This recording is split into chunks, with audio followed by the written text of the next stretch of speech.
Testing, testing, testing, testing. All right, we in now.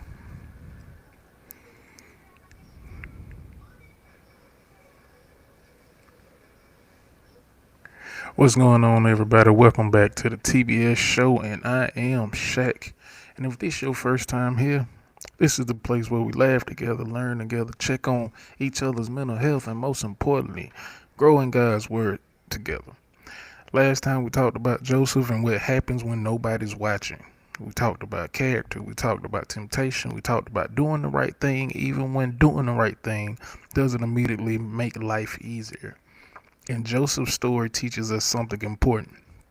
Sometimes you can do everything right and still end up in a difficult place. But today, we're moving into another part of Joseph's story because Joseph's situation is about to change.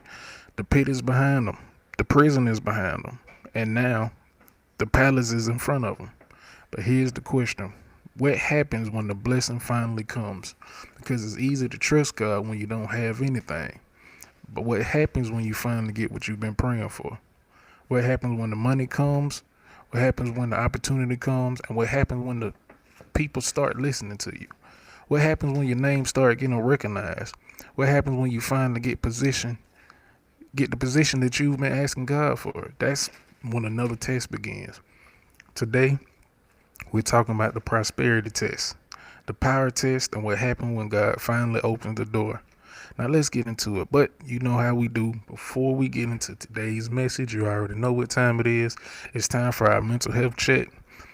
Take a second, take a breath, ask yourself, how's my heart today? How are you really doing?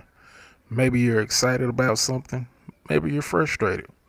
Maybe you're tired. Maybe you've been carrying stress all week. Maybe you're waiting on something you've been praying about. Maybe you're in a season where things are finally starting to look up.